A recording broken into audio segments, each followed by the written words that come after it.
see you, Adam. It's been a while. Very excited to be here, sweetie. Yeah, we have been chatting along and for a little while, and I'm so excited about your everything that's going for you. And you just released Secret Santa to Amazon Prime, and we're super excited about that. But let me just tell everybody what we're doing. My name is Shannon. I'm a film host and CEO and founder of FilmFave. I have with me Jason, film host, and Chrissy Watts from What's Your Poison. And this is the amazing Adam Marcus, everybody. Hey, y'all. Hi. So nice to be here with you. So I'm a huge fan, Adam. I'm more so, I love your writing. You and Deborah are phenomenal writers. Thank you. You know, I love your direction and your work, but your writing is rarely where it's at. And thank you so I just much. wanted to say, I really love it. I feel like you're more of an origin story kind of guy. You can make sense of the supernatural that's not supposed to make sense. And that's what I just adore about you and your storytelling. So Thank you. Thank you. That's very cool. I really appreciate that. That's you nailed it. I am a guy that, especially with sequels where, you know, you're in the, let's say, 9th chapter of a series of movies, and stuff from chapter 1 to chapter 2 just doesn't make sense. Right. I'm the guy that comes in and goes, okay, can we help that along? And actually, let's put it this way. Like, I'm a huge Rogue One fan. Yeah. Yeah. Because it fixes the problem of the first Star Wars, which is a remarkable masterpiece. However, who the hell puts a four meter hole in a Death Star that you can easily just shoot something into and the whole thing explodes? Like, who does that? I know, right? Hence Rogue One. So, yes, yeah, I'm that guy.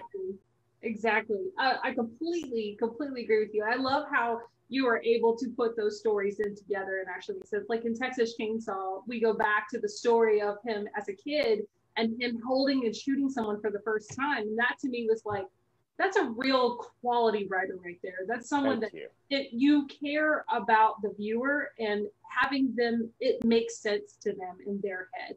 Because horror films, you know, they're fictional, of course, a lot of times. And yeah, and there's a little bit of an uneasiness, and especially with Jason Goes to Hell, that was amazing. And how you worked that story out. I read in an earlier interview where you had talked about how, you know, Jason, it doesn't make sense. The story of Jason doesn't make sense. Like, he's a kid when he drowns, and then all of a sudden he's an adult. How did he become this massive serial killer and stuff? But I'd love for you to talk about it a little bit. Absolutely. Absolutely. Well, here's the thing.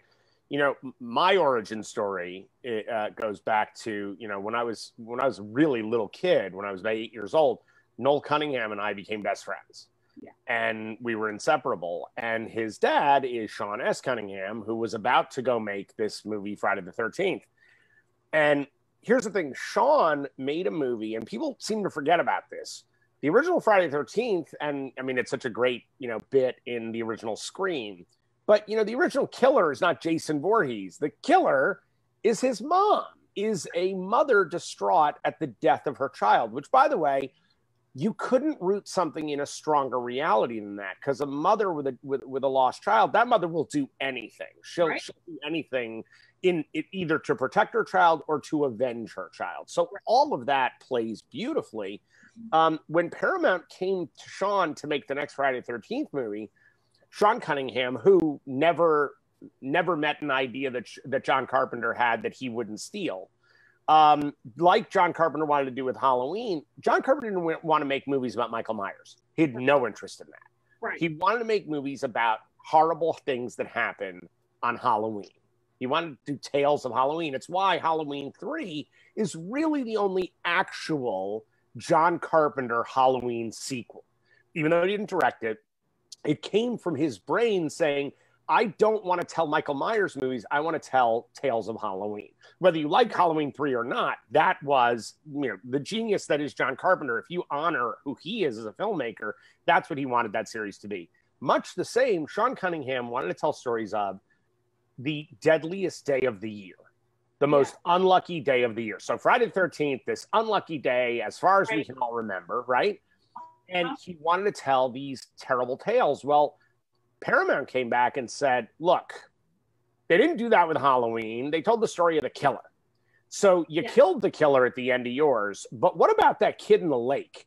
And truly, Sean Cunningham was like, you mean the kid who died in the 50s? You mean the handy-capable child in the 50s who died, who drowned? That's what you want to make a movie about. Right. By the way, it's why he declined to direct the second movie. Oh, wow. Okay. That's why he walked. By the way, Sean Cunningham, he had nothing to do with part 2 through 8. Literally nothing to do with it other than his protege, Steve Miner, directed 2 and 3. And his wife, Susan Cunningham, who, God rest her soul, who was like a second mother to me. Susan edited part 2 and did a brilliant job. I still think part 2 is, for my money, part 6 and part 2 are my favorites of the series, even above my own. Yeah, I'm a filmmaker. I'm a huge fan. But here's the thing. Part 2 takes place a couple weeks after part 1. Yeah. Somehow, Jason has gone from being this sweet, hydrocephalic-headed little boy who died in the 50s when he jumped up in 1980 to grab Alice. If you believe that's real, a real person, great.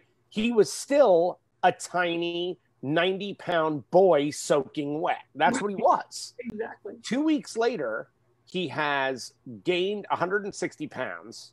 He's 2 feet taller. He has gotten clothes that fit him quite well. Magical. Somehow learned to read because he had to go to the yellow pages to find out where Alice lived. And he's gotten a driver's license. Right. So he's done all of those things. Like that's an amazing kid. So okay, if I just take those 2 movies, you just take those 2 fence posts. Yeah. There's a 2-week period of time where if something magical didn't happen, well, then the studio just doesn't give a shit about the audience. By the way, psst, the studio doesn't give a shit about the audience. I don't care. Okay? I've sat in meetings, by the way, with Sean Cunningham, who would say things like, oh, please, they're imbeciles. Yeah. The people who like these movies are idiots. And I was like, I like these movies. Hey, I'm in the room, guys. Use your inside voices. Yeah. So here's the thing.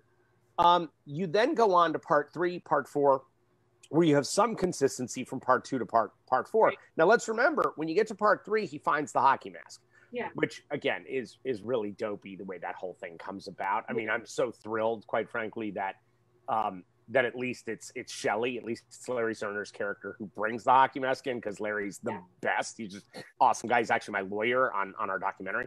Oh, wow. And so he brings the hockey mask, which, by the way, Sean Cunningham said was the single stupidest idea he'd ever heard since the sack. Since putting a sack on his head. He's like, great. So it went from the Elephant Man to now who? Wayne Gretzky is the villain? What is this?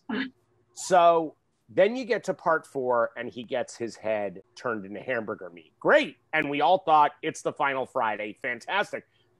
By part 6, you've actually got an audience suddenly willing to accept a Frankensteinian story of a zombified Jason being resurrected. Right. Right?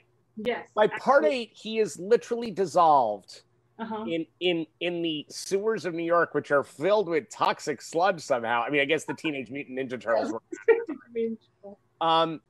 And now we're dealing with a mythology that keeps shifting and changing in order for a studio to keep pumping out movies, which I do understand. I understand the need for that, but it's almost as though no one ever asked any of the directors, hey, can you help make sense of this? Can we get a writer in here who can construct a story that actually does give a mythology to this thing that at least we can follow? I mean, look, guys, no one ever needs to tell the origin story of Bram Stoker's Dracula ever again.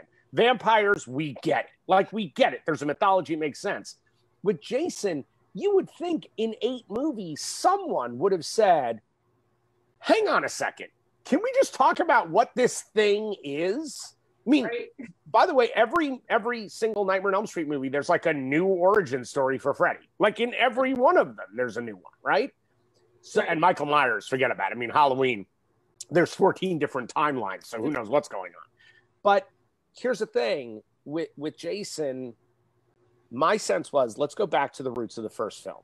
The first movie is about a mother who would do anything to avenge her child, but who also would do anything to have her Jason back. Right. Okay.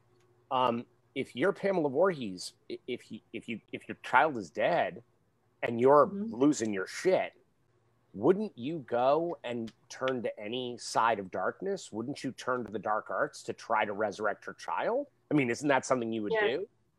And I'm a huge dorky fan of the Evil Dead movies, the originals in particular. I love Evil Dead 1 and 2. I'm just a huge fan. And so I said, why couldn't she have gotten her hands on the Necronomicon? Like, why can't we throw in a little H.P. Lovecraft here and resurrect? She tries to resurrect her child from the dead. Now, imagine this nightmare, okay? You find the Book of the Dead, you resurrect your child, but your child is on the bottom of Camp Crystal Lake. Yeah. And he's still a little boy. He's still a 9-year-old little terrified boy. Yeah. Who is, handy capable. And now he can't leave this watery tomb. He thinks he's trapped there. Now imagine the decades that child sits inside the bottom of that lake. And one of the first images he sees and recognizes is his mother at lake's edge fighting Alice. And he sees her head come off. Wow.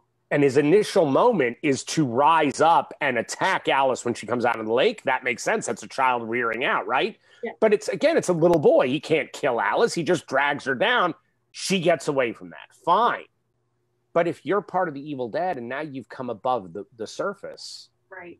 Maybe now your rage is the thing that changes you, turns you. Whether I'm not saying a Deadite or a Revenant, who knows? Again, the Book of the Dead. I love that people are like, the only rules of the Book of the Dead are these two things. No. And if you read H.P. Lovecraft, there's so many monsters to come from that book. It's like, come on, guys, stop. Right. So here's the thing. I felt as though if I can somehow give this character a sense that he's now Hell's assassin. Mm-hmm. Yes, it's all vengeance for mommy, but that the darkness is using him. To my mind, that was so much more cool, and it opened up worlds of possibility. The other thing was, and this is really the 8-year-old kid in me. I'm sure, like when all of you guys were kids, there was nothing cooler than when you were watching an episode of Scooby-Doo and suddenly Batman was on the show. And you're like, wait a minute, Batman knows Scooby-Doo? Like, they hang? Okay. And then a few weeks later, the Harlem Globetrotters were on Scooby. I was like, oh my God, like they all know each other. Exactly. Well, for me, I was like, okay, one of the biggest problems most of us have with horror movies, and it's why the Scream movies could do so well. Right. We all watch movies and then go, hasn't anybody in this movie ever seen a horror movie? Why aren't they running away? Why aren't they behaving like that great Geico commercial where it was like, let's go hide behind the chainsaws? Oh, that was great. Right? Everybody in horror movies acts like they've never seen a horror movie. So I thought, wouldn't it be great if all of our horror movie mythology is somehow connected? And that way, the people in those movies have never seen those movies because those aren't movies. That's their reality. Right. Now you can have Freddy, Jason, Michael, Ash, all of these characters inside the same universe. And that's why, by the way, New Line never asked me to put Freddy in the movie. That was not part of my mandate. I came up with that idea and we wrote it at the end of the film. No one asked for that.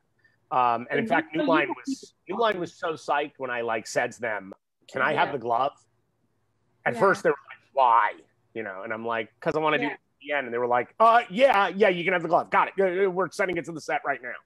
So, I wanted to give the movie a mythology, and I wanted to, I was trying to create a horror universe before there was a Marvel universe. Like, that was kind of what I was trying to do.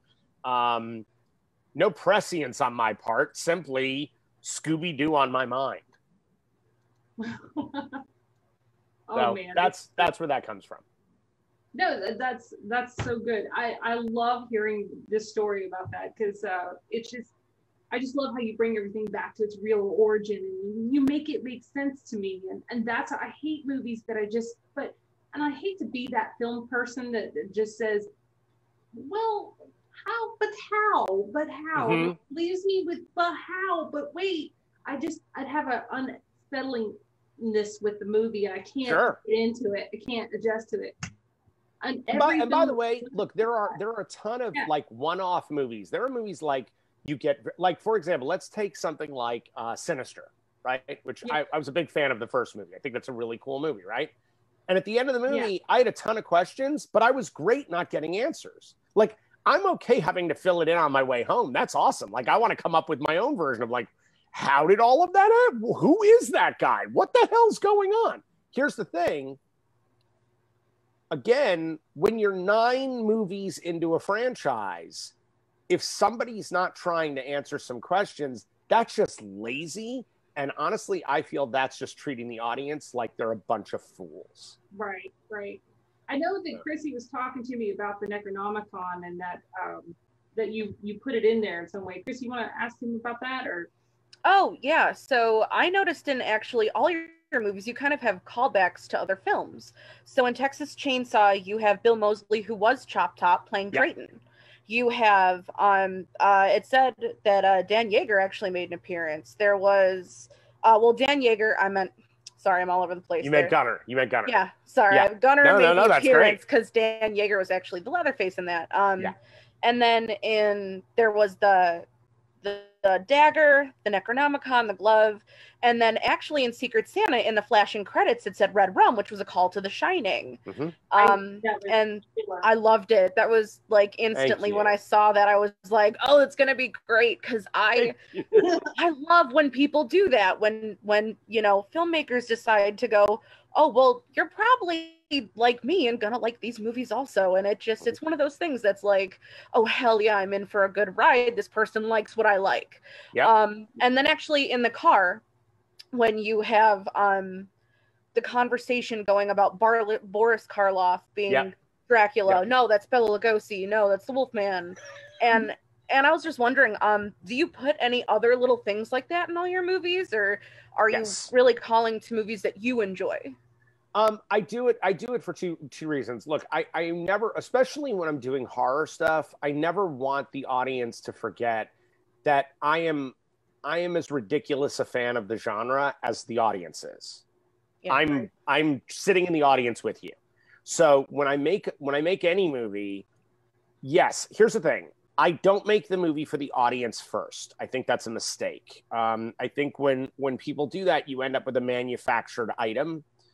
I make a movie for me that turns me on, that gets me excited about what I'm going to do. And because I'm the guy that will stay up till 4 o'clock in the morning talking with folks like yourselves about every damn horror movie that's ever been made, chapter and verse, and even the shitty ones, like we find some joy in and find some cool thing about or a great effect. I'm that guy. So the movie should reflect the love that I have for the genre, which I think is only going to get everybody else who's watching it to have those same moments. I mean, in Secret Santa, there's a line straight from The Thing. About being tied to this fucking couch. And and again, it's funny, I had the what? I said we were all like, oh, I know. We were all getting excited about it. We're like, ah. Awesome. Here's the thing. I had a critic in England call me a ripoff artist because of that line. That's homage. You're paying homage. That's what that is. In every way, I'm paying. I mean, and by the way, it's a movie that takes place in the snow where people are trapped. No one can trust each other because they're all changing. I'm literally going like, hey, part of the inspiration for this movie is John Carpenter's The Thing. Like, that's what I'm saying.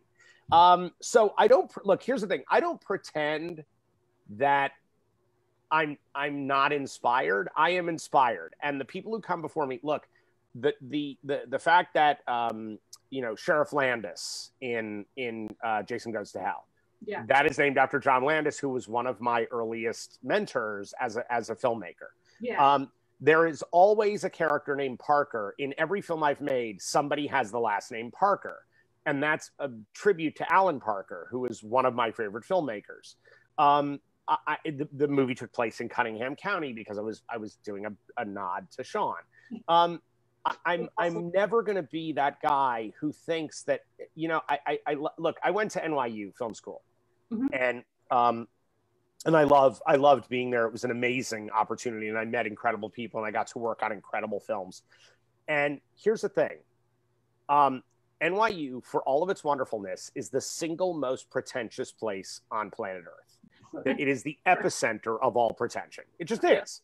Yeah. And I'm not saying that's a bad thing. I'm just saying that's an accurate thing. That's what it is. Okay.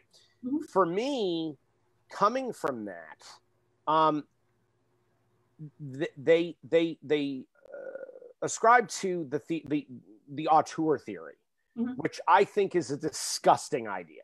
Okay. Yeah. People love to say, like, Orson Welles is an auteur. Well, no, not really.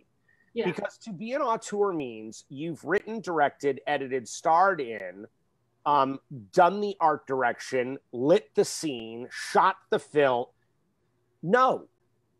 Orson Welles had an extraordinary, remarkable band of filmmakers that he surrounded himself with that helped tell those stories. Stanley Kubrick worked with the same crew for 20 to 30 to 40 years, guys. So I find that idea of not being collaborative or not being inspired by others to be insane.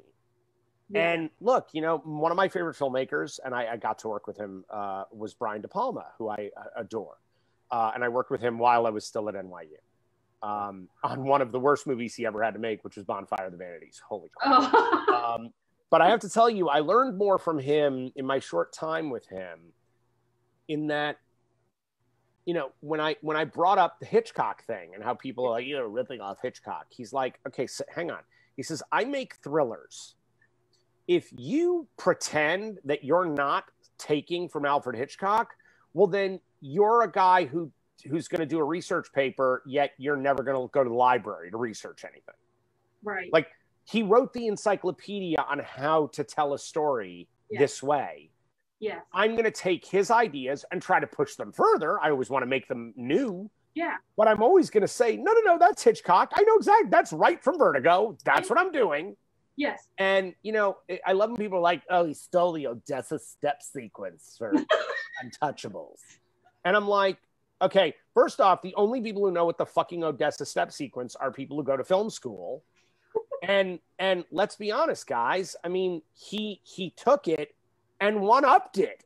Yeah. And by the way, made an amazing movie that totally works and that everybody loves. So it's to me, yes, my movies are always going to have those nods. And look, here's the other thing. I was on set for several days on Army of Darkness because Bob Kurtzman and the guys at K&B did all the effects on it. And in fact, at one point, I puppeted a Deadite on set, which was awesome. It was awesome. So, I'd love to share a picture of that if you have one. That's I don't. I do not. Awesome. Bob Kurtzman might, though. I'll ask him. So cool. Remember, this is before we all had cell phones that could take pictures. So, and people were very proprietary. Like, no photos leave the set. It was like a very. But here's the thing. I said to Bob while I was on set with him, I said, hey, I got this idea. And again, guys, remember, I'm 23. Yeah. When this happens.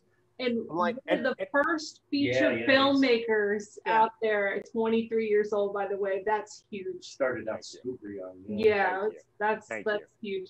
It says to all these young filmmakers, it says a lot, and it shows that they can do it if they just put their mind. You bet they can. You bet they can, because look, it's all about, I love this thing of like, fake it till you make it. Not really. It's not about faking it. It's about having such absolute enthusiasm for what you're doing that becomes infectious to those around you. Absolutely. I still had to shoot a director's test for the movie. I jumped through every hoop that everybody has to jump through. It's not like somebody just handed it. I love when people are like, Sean Cunningham gave it to his kid's friend. No, that's not how that happened. That's how I knew Sean, but I had known Sean since I was 8. It's like, I'm not Noel's friend at that point. I'm just Adam, the kid that's always in my house. Like, here's the thing, Adam. Who's going to give a feature film with that kind of franchise to a kid and who was just, oh, here's a friend, you take it, you roll with it, I don't care what you do. No, he trusted you. He trusted, believed in you, and you did a killer job. Thank you. Thank you. Well, look, I had because Sean knew me my whole growing up, I had worked as an apprentice editor under Susan when I was 13 for on a movie called Spring Break, which is, by the way, the most inappropriate movie for a child to work on. Like, there's nothing more inappropriate. I always joke because literally the movie is like wall to wall boobs, like that's the whole movie. And truly, I always say that, like, I walked into the Spring Break editing room a child, I came out a man. There was just the way it went. And by the time I was 15, I had created my first of two theatrical companies that Sean actually was one of the supporters of. I did over 80 shows, theatrical shows in New York and Connecticut from the time I was 11 till the time I was 21. Right. And then I won Best Picture at NYU. So, like, there was a track record there of doing stuff that Sean knew about. I worked on Goodfellas and Bonfire of the Vanities, which I mentioned, and I worked on Silence of the Lambs. While I was in college. Wow, I did not know that. That's one of my favorites. So I mean, and by the way, okay, this is a true story and one of the coolest things I've ever seen as a filmmaker. One of the coolest things. Yeah. So Jonathan Demme had come to, I work for a company called R. Greenberg and Associates in New York. Yeah. R. Greenberg and Associates, if you remember the movie Superman, the movie, the titles that fly out at you, okay, yes. the titles, okay. So they're the ones who did those titles. They did the Flash Gordon titles. They were a title house. They did all of Brian De Palma's movies, but they also did animation, fades and dissolves. They did the Predator Vision in Predator and won the Academy Award, a Special Academy Award for Predator Vision. They created the computers that Lucasfilm and Pixar ended up using to create Pixar. Wow. Okay? Wow. Right. So, like, I animated, here, I'll show you. This is pretty cool. I helped to animate this guy. Oh, so awesome. Okay. So I worked on a lot of, like, really cool commercials and things like that. Bill Plimpton was one of the guys that I worked with, a brilliant animator. So some amazing people, right? So there I am. I am, coffee boy at this point. I think it was maybe 18. And I'm at a meeting where I'm literally getting people coffee and waters. That was my job. Made sure everybody had a muffin. And here's the thing, Jonathan Demme comes in and they needed to, they were trying to, Anthony Hopkins was directed never to blink. What was that? In Silence of the Lambs. And it was something that Hopkins loved. Like, he loved the idea that he never blinks. Yeah. And sociopaths tend to not blink. Okay? I actually did not know that. I didn't know that in the film. That's good. And that's why they did it. It's actually if you ever read John Douglas's book Mindhunter, which the television show is based on, loosely, he talks about it a little bit. And so they had this whole thing about not blinking. Well, here's the thing. Anthony Hopkins is not a sociopath. And he's actually a lovely dude. And he blinks. So he's a human being. He blinks from time to time. So there were a bunch of blinks in those scenes. Now, if you remember, he's looking dead on into the camera, right? So he's just straight looking at the camera. Right. Okay. So Jonathan Demme wanted to remove the blinks, anything that had happened. Well, that's what we did. We rotoscoped and we animated and we did all that stuff and we could fix that, right? But my boss, Robert Greenberg, who's truly one of the most visionary or extraordinary men I've ever known, he said that we watched the edits of where the blinks were. We watched what he was looking at. So I'm getting to see, like, footage of Silence of the Lambs, before, 2 years before the rest of the world's going to see it. And Robert's looking at it and he says, okay, so if we do this for you guys, it's going to cost upward of about $300,000 to remove everything, to do all this work. What? This is before there was digital. There was no digital. You had to go in and animate every frame. Wow, that's crazy though. But he says, here's the thing. He said, you've directed him to be so still in the frame. A blink is one frame, at most two. Any blink. What we're going to do is we can just cut the frame or cut the two frames, double one frame behind, one frame in front, and fill the hole. You kind of do that with editing too, so that's interesting. That's and he said that will cost you about $20,000. Ah, so this man cut his own fee. He took money out of his own pocket to go, no. There's a much smarter way to do this. Yeah. Rather than animating, rather than putting all these people to work for something that, look, we would love to take money from your pocket, but honestly, I'd rather solve your problem and keep you under budget. That's huge. Yeah. That's really huge. And that's the single best lesson I ever learned about filmmaking. I mean, that's why something like Secret Santa can happen. Yes. Yes. Because I literally had no money. I mean, no money. And that's how you can pull that off if you know how to solve problems without pouring money on them. And I will tell you this, look, I have a lot of issues with Sean Cunningham. He's not a very nice man. I owe him my career, and I honor him for that. But I also made him a shit ton of money, so that went both ways. So we're happy now. He didn't let me direct anything before I had already set up a movie for him at Disney. So when I was 21, I set up a movie at Disney for him called Johnny Zombie, which ended up being called My Boyfriend's Back. So yes, Dean Laurie wrote that script. That was actually supposed to be the first film I was going to direct. And I put that together at Disney for Sean. Didn't you do that as a short? No, actually, My Boyfriend's Back, originally called Johnny Zombie, was a script Dean and I had, we'd workshopped that script through college because I wanted to direct it. And so Dean and I, we did readings every week. I mean, we really broke that thing apart. And it was a hard R-rated zombie comedy with musical numbers. Wow. Swear to God. And both Disney and New Line desperately wanted the movie. We did readings in LA for the companies because the thing is nobody in LA reads. So I was like, well, then why don't we read it for them? Oh, that's smart. And I used to do a lot of table reads for Sean. In fact, I did the first table read of Nightmare on Elm Street for Wes Craven. And so when I was 13, wow.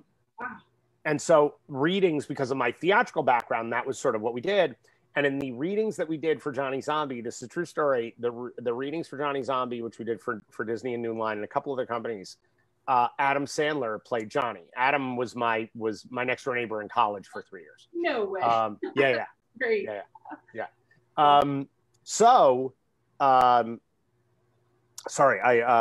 No, the thing about Sean is that as many problems as I have with Sean, I will tell you, as a line producer, as a guy who actually is on set helping to produce a movie, meaning getting the director the things they need to make the movie happen.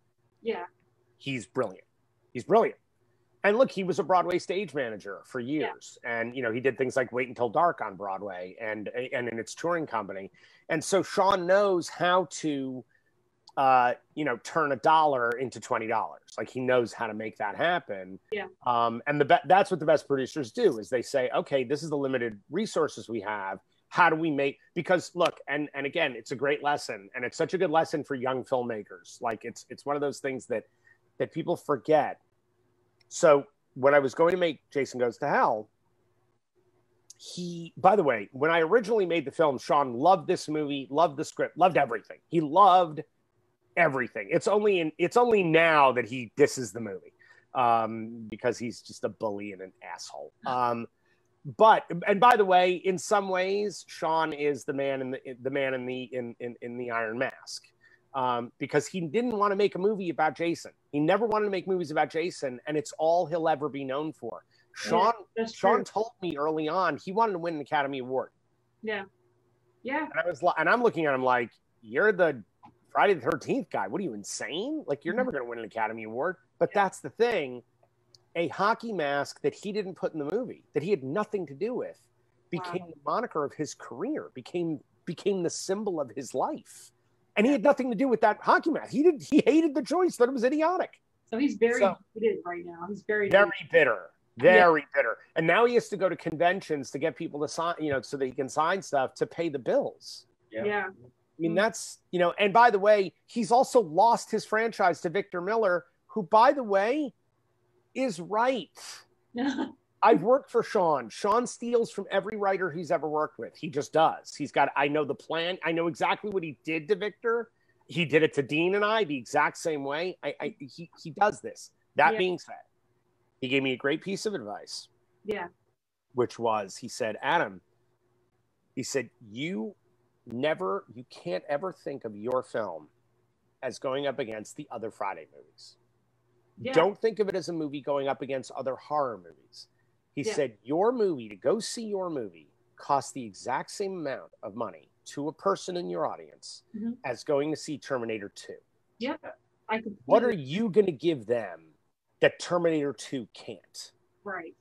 Right. And I got to tell you, from that moment forward, I was like, got it. Like, that's where you really start thinking as a filmmaker. Okay, for example, you guys have all seen Secret Santa.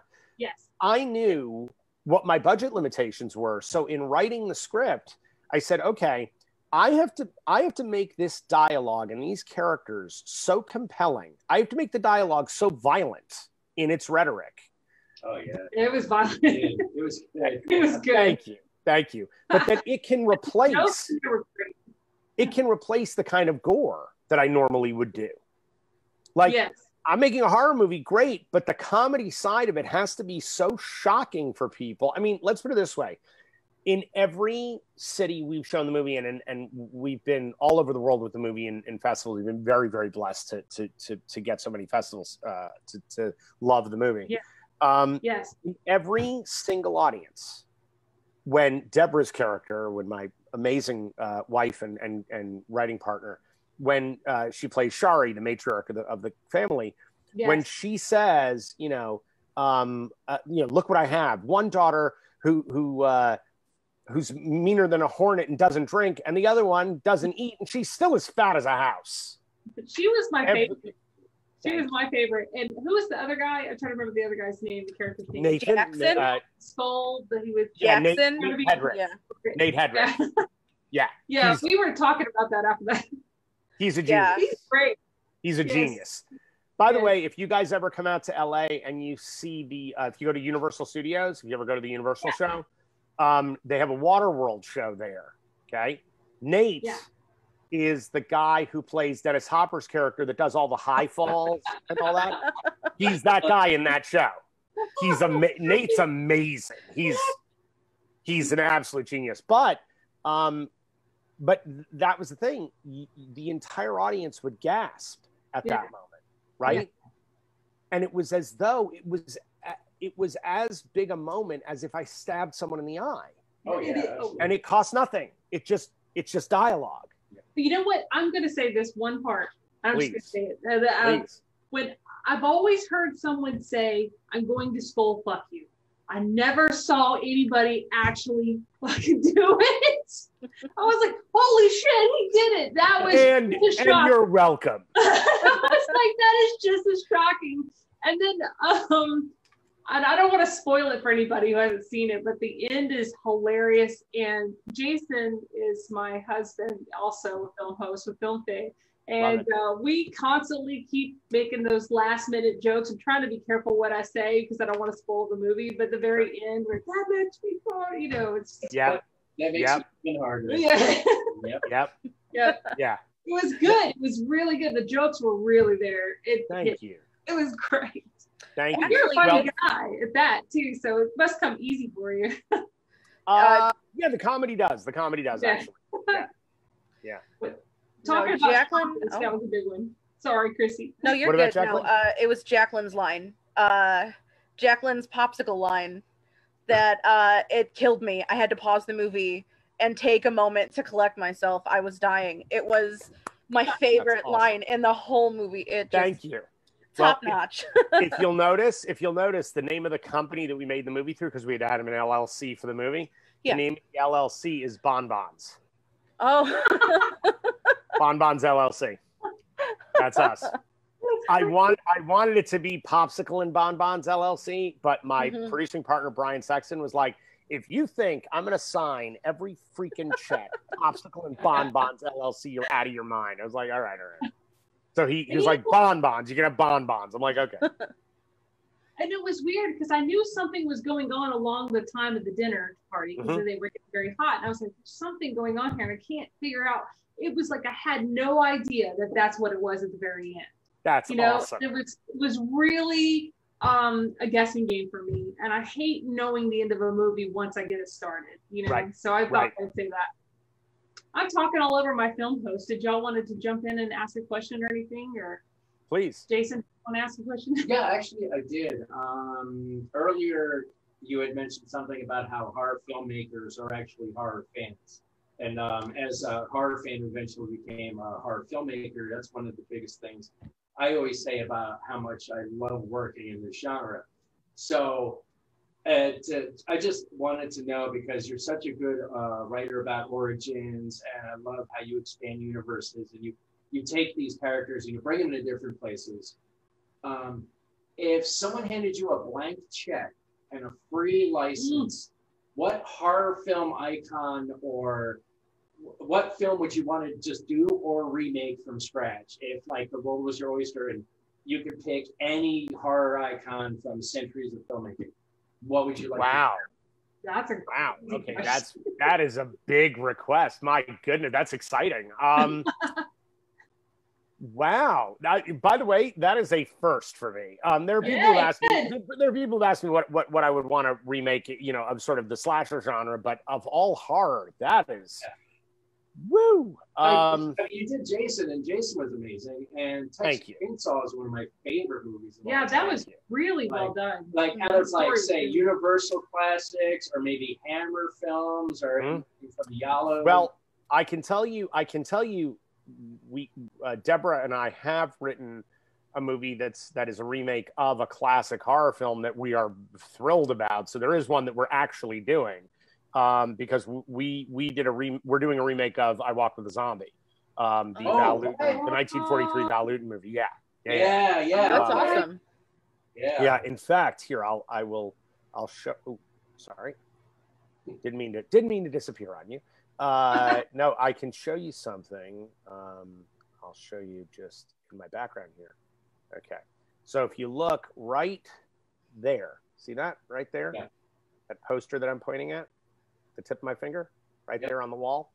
Yes. That is the original Val Lewton poster. That's the original I Walk with the Zombie poster. That's right there. By the way, over there is my romantic comedy, Let It Snow, which was originally called Snow Days. It was a huge Sundance hit. Bernadette Peters came out of retirement just to do that movie. Did you see I put that on FilmFave as well? So Let It Snow is on FilmFave. FilmFave.com, Let It Snow. And also, let's give it a plug, Secret Santa is also on FilmFave as well. So FilmFave.com/Secret Santa. Awesome. And you too can make it your FilmFave if anybody's listening. Love it. So excited. Just wanted to jump in real quick while you're thinking about that. Yeah. Vanessa says to tell you hi.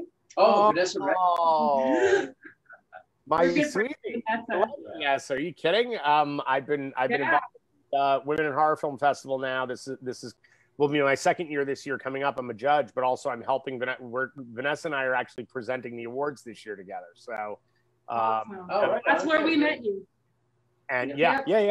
And Vanessa is also going to be, Vanessa and I are working on a super secret project that she's going to be directing. So she's a good director. I'm excited. She's amazing. She's amazing. She's great. And I love how attention to detail and care she puts into things. I love her. I'm a huge fan of hers too.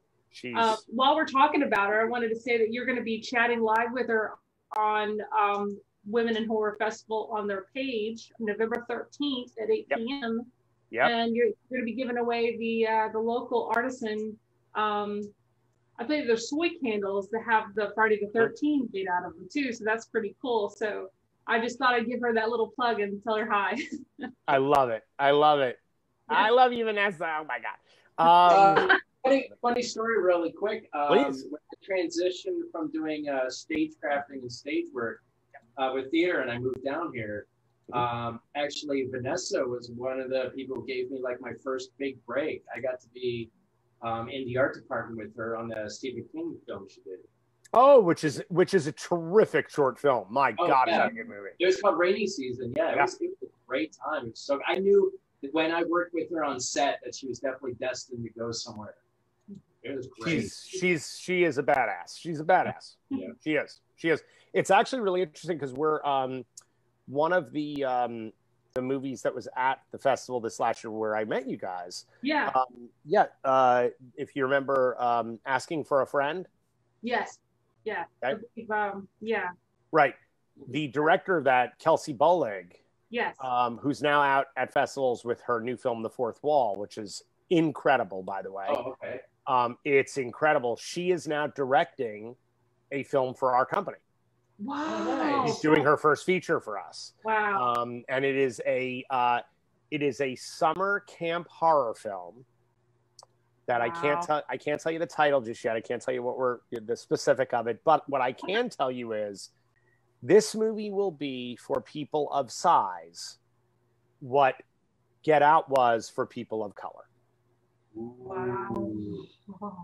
So it is a rally cry against body dysmorphia, against fat shaming, against all of these things that somehow still seem to be okay in our society. Right. It is a big middle finger to all of that. And Deb and I wrote the script with an incredible brand new writer named Lindsay Hollister, who you guys would, if you saw her, you would recognize her. She's been acting for the last 20 years. But if you remember in that remake of Get Smart with Steve Carell, yeah, I remember that. Yeah. He does the tango with that larger woman at the there's like this foreign cotillion that goes on, and they do this incredible dance together. Yeah. That's the woman who wrote the initial screenplay that then Deb and I came in and did rewrites with her to bring it to screen. And now Kelsey is directing that movie for us next year. Awesome. Yeah. So, okay, on your question. Sorry. No, it's great. We're all excited to talk to you. This is awesome. Are you kidding? I love this. Here's the thing. If I was going to do something of the characters that are available to us from, let's say, the last, let's say from the 80s on, I would start there because I would really have to go back into my lexicon and kind of start looking through literature to figure out what's the one that I would do. Honestly, I think Hellraiser has never been given what it needs. And really you could really do something with that story too.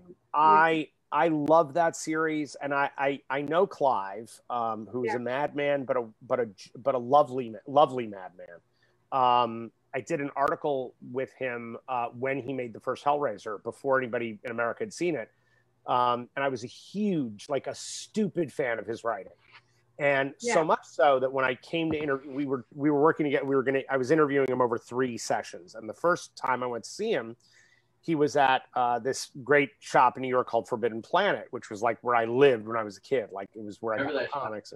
Amazing, right? And so he was signing there. He was doing a signing. And again, there were a lot of people there, but not like what would happen after Hellraiser. So it was just before Hellraiser happened. And I walked in and I met him. He knew that I was coming to meet with him. And I started kind of quoting his books to him. And he was like, wow, you really know my work. I was like, oh, no, I really know your work. I said, I have first editions of everything you've written. He said, great, tomorrow when I see you, bring them. Bring all of them. Okay. Yeah. So I truly have this huge box of books that I bring with me to the next session. All right, you asked. Not only did he sign all of them, he drew cartoons and creatures in all of the books. My books are covered in Clive's drawings, and it's unreal. My library is insane. And here's the thing: there is that first movie really pushed the boundaries at the time. It was such a oh my god, and the MPAA cut so much out of that film. Yeah. Here's the thing: I think that especially in this day and age, with the way television has gone. Personally, I think that story deserves a TV series.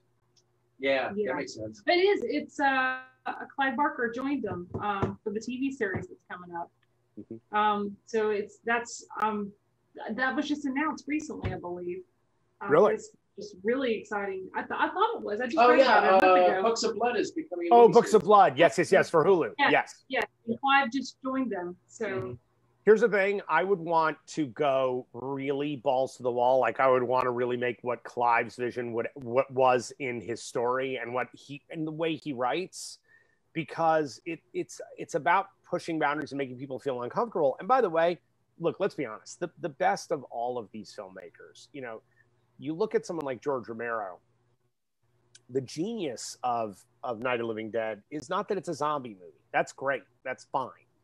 But in the best tradition of all horror filmmakers, really what he's doing, I mean, he made a movie about Vietnam and the civil rights movement. Yep. And hid it in this big scoop of sugar called horror. Yeah. Yep. And then, you know, 10 years later, he goes off and makes a movie about American consumerism run amok and shoves it in the same bowl of sugar. Yeah. And we all eat it up and go, my God, these movies are so incredible. But the truth is that, look, I've always said, you know, we would never, as a country, we never would have accepted Barack Obama as president if Morgan Freeman hadn't done it first. Right. Yeah. Like, our movies tell us what's actually okay. And Tobe Hooper, look, I mean, again, you talk like that period of filmmaking, and it's why there's so many great horror films that came out of that moment. Oh yeah. There's this rally cry against the Vietnam War in the late 60s and early 70s. Look at the number of films that come out of that period that are incredible, including Texas Chainsaw, the original Texas Chainsaw. Guys, that is Tobe Hooper screaming at the top of his lungs about the number of friends he had that were gone because of that war. Wow. That's what that movie is. By the way, on Texas Chainsaw, and stuff that you didn't get to see, which is a shame in our script, because Deb and I wrote a script that was supposed to be a $20 million movie, and then they went and made the movie for $8 million, and they had to cut the guts literally out of our script. But we had a full origin story for Leatherface as a child. Yeah. Wow. And it's not in the movie. We had scenes about Leatherface, about him growing up, that were so harrowing, that were so kind of lyrical and beautiful. Yeah. Where his only friends, he had this like pond, this creek that he would play by with all of these like huge frogs. There's this particular frog in Texas, and Deb and I went and researched all this. And they are like these big, fat, amazing, they're just these gorgeous frogs, just huge, right? And these were sort of his only friends because he was, again, challenged. And here's this sweet kid who's got these only friends. And then Bert Hartman, who is the villain of our version of Texas Chainsaw. Bert Hartman and a bunch of his friends, who are all about Leatherface's age, or a little bit older, they come by on their bikes and they beat up Jeb, and then they kill all of his frogs in front of him. Oh, and you see this moment where this kid, where you just see the turn, where you see the change in this very sweet, natured boy becoming this other thing. The other thing that was in there was that at the end of our version of the movie, you were supposed to go from the moment when the parents knock on the door and Leatherface opens the door and they scream, right? You hear the chainsaw go. Yeah. You were supposed to go up over the house to the backyard and see oil derricks as far as the eye can see. And suddenly you realize that's where the money came from. Okay. Well, our backstory for the Sawyers was that there was that the oil had seeped into the groundwater, and they had a well. Yeah. And so the Sawyers from birth were constantly and very slowly, incrementally being poisoned. And that's why they all were out of their minds. That's why they did the things they did. These were people literally driven mad by the thing that would end up being this money success for the family. Wow. So we had a whole story about that. Now, here's what's great. So Tobe Hooper called us right after we finished our script. He called us at home. Oh. And he thanked us. And by the way, Toby was not the nicest guy in the world. He was a tough dude. He was tough. Yeah.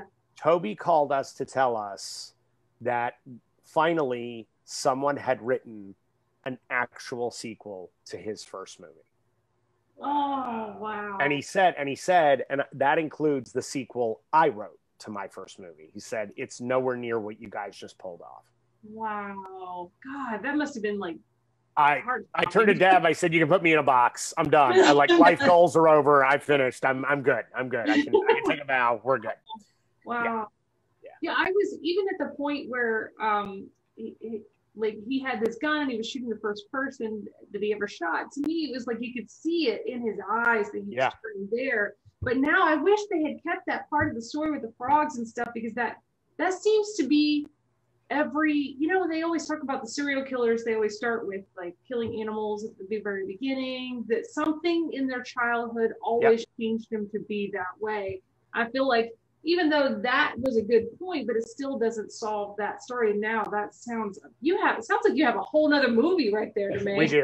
We do. Oh, that would be awesome. I would love to see it. And there was a shot that wasn't used in the film that drove me nuts, because it was actually this was the shot that got Deb and I the job.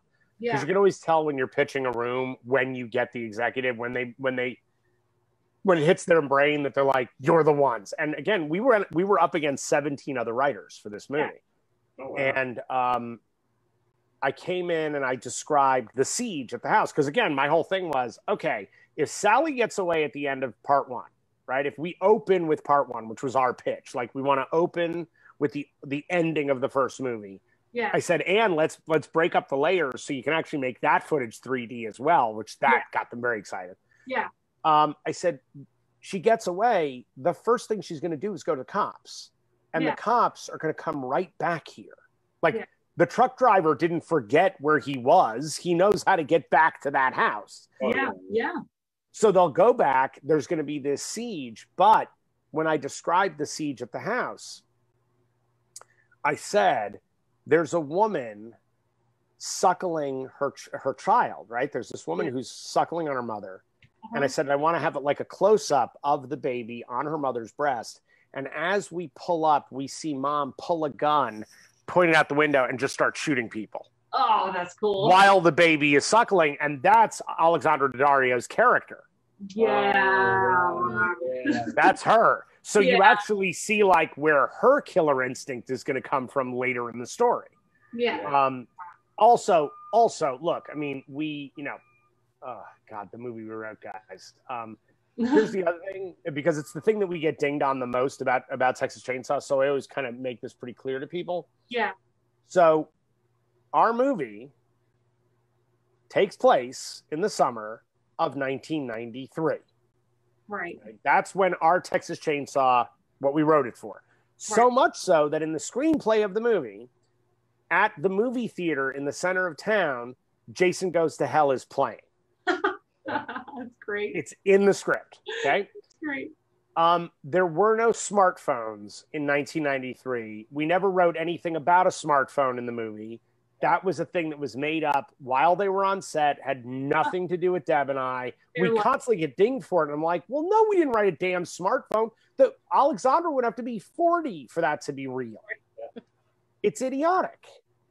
So, yes. So, again, Alexandra was 20. That was the age. And it was 1993 that story took place. So, I'm setting the record straight everywhere I go about that one. Right. Well, it's glad to hear it. Thank you. Well, we are coming up on an hour mark. I want to make sure that we're not taking up any more of your time. We have absolutely always enjoyed meeting with you, Adam, and I hope we get a chance to do this again. Absolutely. Yeah, please let's do this again. I still got so many questions. I'm sure we all do. He's behind me, so. Like once again, it's like a bunch of horror film fans just sitting down and talking about making horror movies. Yeah. Like, yeah. So into this. And Adam, I'm a film director too. I'm not of the big quality kind. I want to build my first feature film, and so I've got a plan for it, and it's going to happen. It's going to drop in that pan, and I'm going to do it. I love it. Well, no, and look, here's the thing, by the way, there's no, look, our industry, if I can assist anybody out there who's trying to have their voice be heard, what I would tell you is demystify it for yourself. Demystify the process for yourself. Here's the thing. I think to our detriment, to some degree, we've screwed things up a little bit in that we've made media too easy for people to get, because now people simply aren't paying for things. Yeah. I mean, Secret Santa has been illegally downloaded 100,000 times since which is heartbreaking. That's heartbreaking. It makes it impossible for people to make a living who want to be storytellers. But here's what I would tell you on the other side of that. Okay. Everybody has, look, if you have an iPhone 10 or above, mm-hmm. you have a 4K camera in your pocket. I was thinking that the other day. You have an editing studio in your pocket. Mm-hmm. You have a mixing studio in your pocket. Yeah. Francis Ford Coppola and George Lucas and Spielberg always wanted filmmaking to be something that could be as easy to do or as accessible to do as writing a novel, that anyone can do it. Mm-hmm. We've now come to a digital age where everybody can do it. Here's the thing. It's the Jeff Goldblum quote from Jurassic Park. Everybody was so busy wondering if they could do it, they didn't think if they should do it. If you're a filmmaker, I don't care whether you make a movie for $1,000 or $100 million. I don't consider the filmmaker who makes $100 million movie a better filmmaker than the person who makes a movie for $1,000. I never have. Yeah, I agree. If you're a storyteller, if you're a great storyteller, that is what matters. And I will say this, it is all about the script. Right. Get a great script, get great actors. You are so close to done. Mm-hmm. Because let's be honest, look, let's take a movie like Swingers, which is a terrific movie. Swingers is just a great film, right? Yeah. And it launched a dozen amazing careers. Uh-huh. That movie looks like it's shot through the bottom of a dirty shot glass. That is an ugly, terrible looking movie. Okay. Mm-hmm. It just does not look good. Mm-hmm. But guess what? The writing is brilliant. The direction is terrific. And the acting is top notch. Right. The other shit doesn't matter. What matters is that your audience has told a story they find compelling and want to be a part of. And here's the thing. Any person out there with the talent can do that. Talent is the only thing that matters. Man, I needed to hear that. Thank you very much. We really appreciate it. Well, how I feel. I'm just overwhelmed with happiness to finally get a chance to speak with you, Adam. It's so exciting. Please do this again with us. Absolutely, guys. We can totally do it again. And we want to thank everybody for joining us. And wow, I don't even know what to say. I don't know how we'll ever top this one. But if you like horror films as much as we do, then make it your film fave. And you can go and see all about Secret Santa and Jason Goes to Hell on FilmFave. You go to filmfave.com Secret Santa and filmfave.com/Jason Goes to Hell. And I believe we have Texas Chainsaw 3D on there and Let It Snow. So yeah, we got them all up there for you, Adam. So we're real excited. Again, thank you from the bottom of my heart, my filmmaker's heart. So take care. Awesome. You too. Bye, guys. Good night, y'all. Good night. Good night. Thanks, Adam.